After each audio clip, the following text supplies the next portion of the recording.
With Lorcana, obviously, we're talking about the fact that this is obviously a shot across the bow at Wizards. 100%. Right? We've talked about this a bunch on the show before. And I saw a bunch of talk, and you and I were talking about this in the pre-show, is what is Magic's reaction to this? Sure. Right? And B, what kind of products, if Wizards, and by the way, Wizards were right up the road. Hi, Mark, come visit.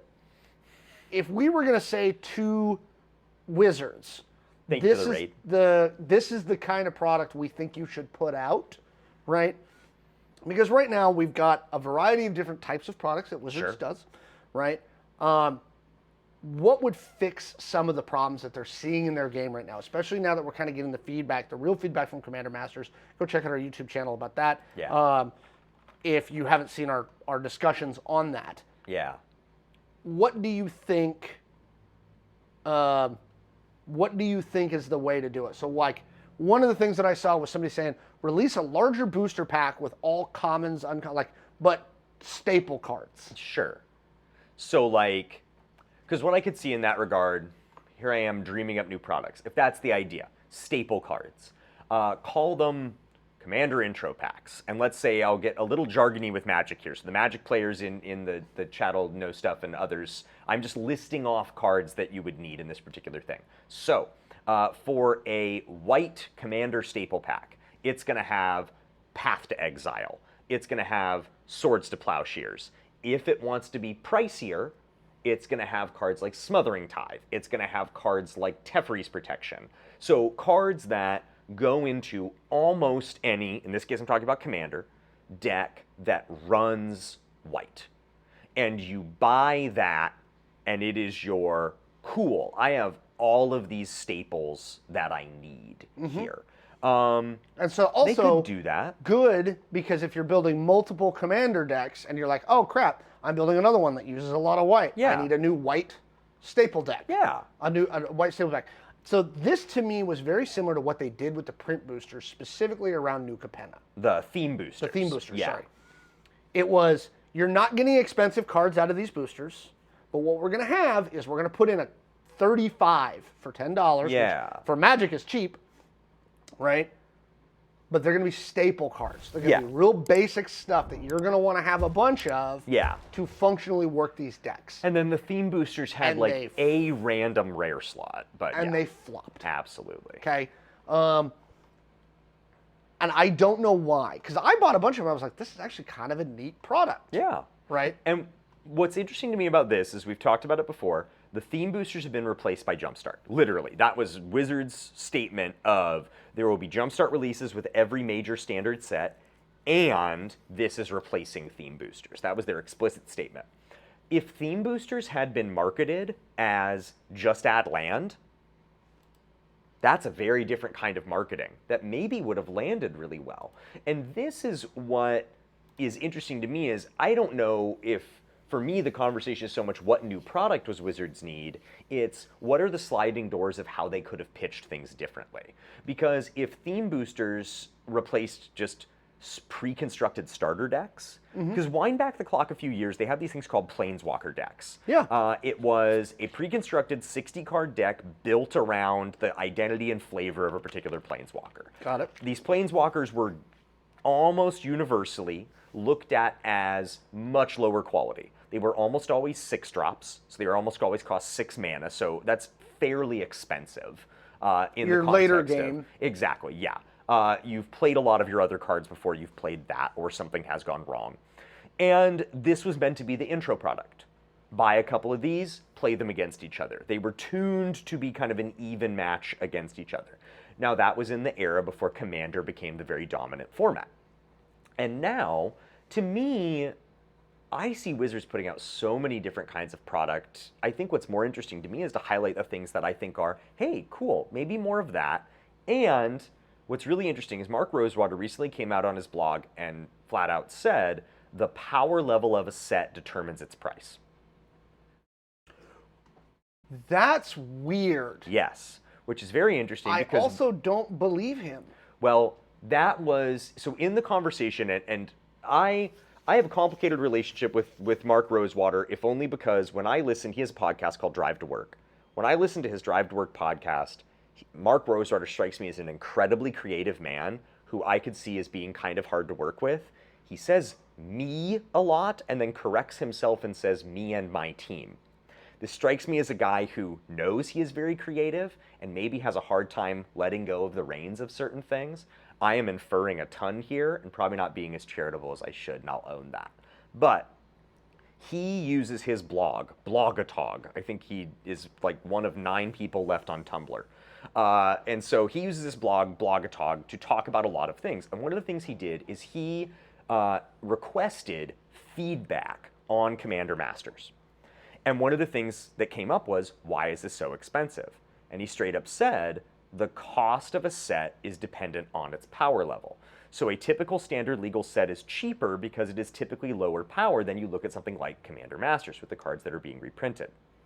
The reason this is weird is because Wizards officially doesn't acknowledge the impact of the secondary market on their pricing.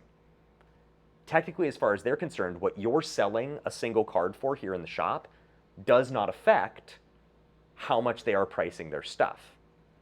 To me, this is now a bit of circular logic because it's so the secondary market doesn't exist, but the power level of a card determines how much it costs on the secondary market, which then affects the price of the printed set, which then affects the price of the secondary market, et cetera, et cetera, et cetera, and you're in kind of this feedback loop.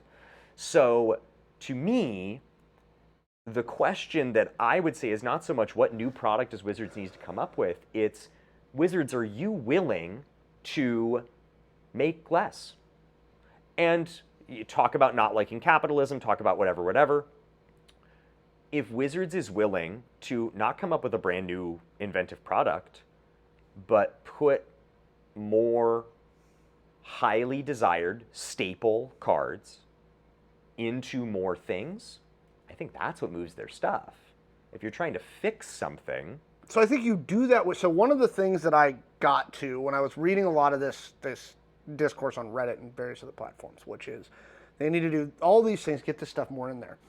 I don't think it's necessarily about inventing a new product. Yeah. I think what it is draft packs. Right? How do you mean?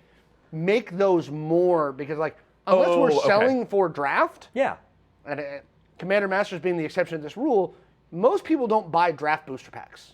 To chase things, not anymore. They buy set or they buy collector. And that's why set and collector were invented, for people to just crack packs. The problem is that the draft has too much what everybody calls draft chaff in it. Yep. Right? You have to do the same thing. And your draft boosters, if I was going to give them a suggestion, your draft booster pack should have, and this would honestly make draft more competitive and more interesting, like 9 of the 15 cards in there should be killer fucking cards, but in very basic formats, right? No extended art, no... Sure. Right? Make them ugly. Yeah. Right?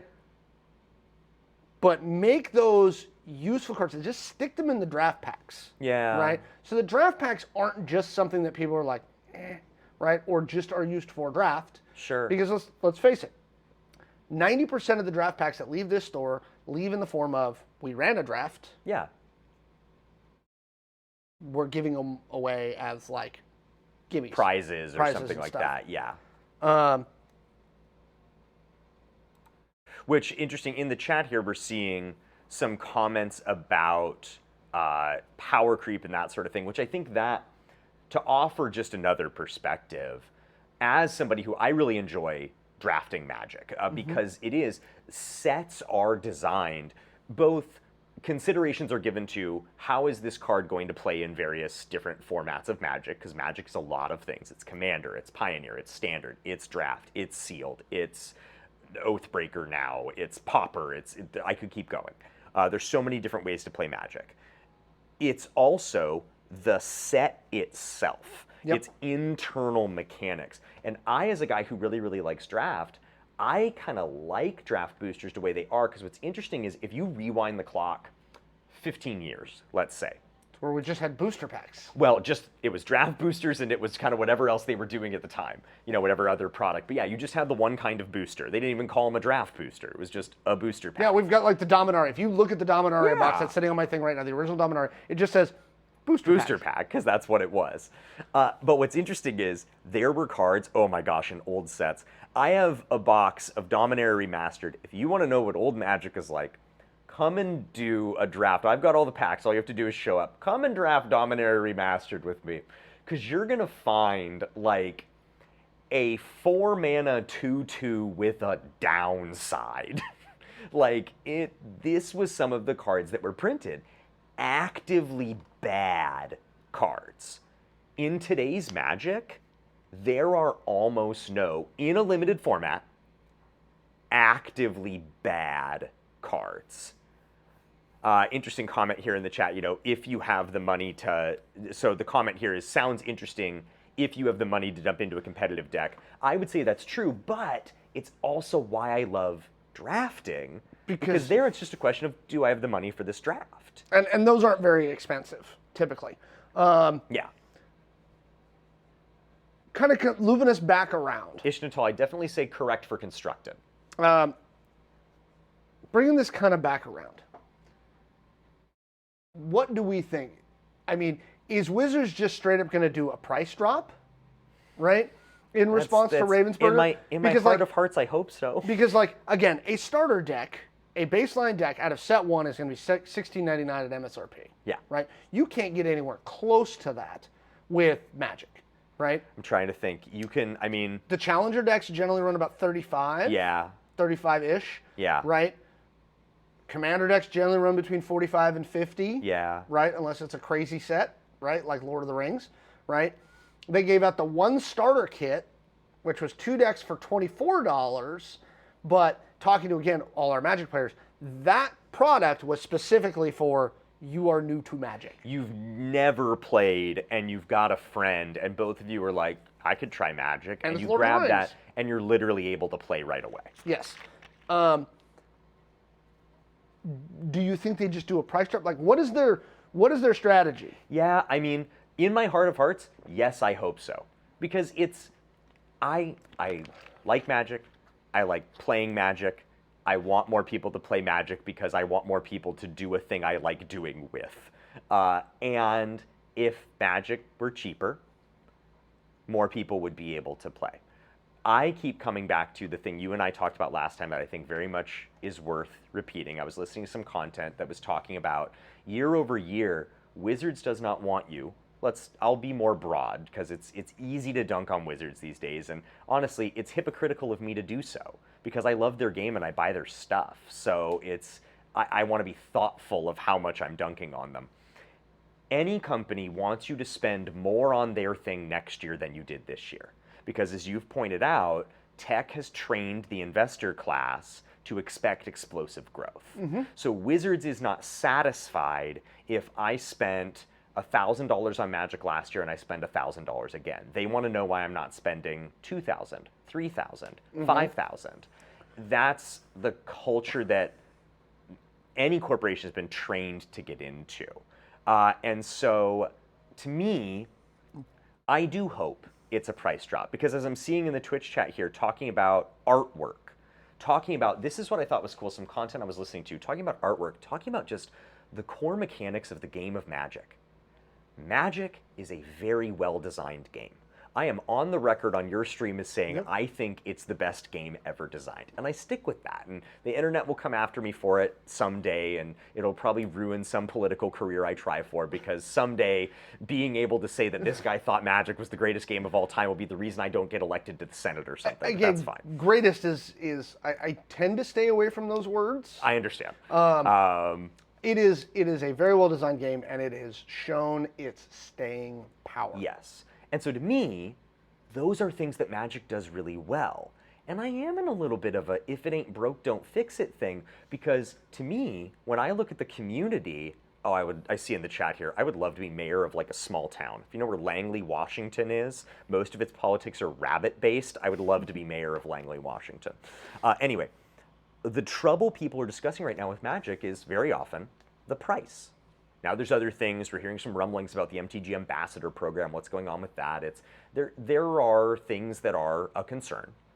But the biggest issue I'm hearing is not this game is boring, is not this artwork is bad, is not this set has dumb flavor and I don't like it. This is expensive. I want this thing. I want Commander Masters, but it costs a lot of money. So my genuine hope is do a price cut. Honestly, that's my hope. You know what, Ishnatal, that's true. You can love something and still dunk on it. You can. Yeah. I think what I would love, what maybe, and again, Wizards, this may be the solution. This is another one I saw online that I kind of half agree with. Yeah.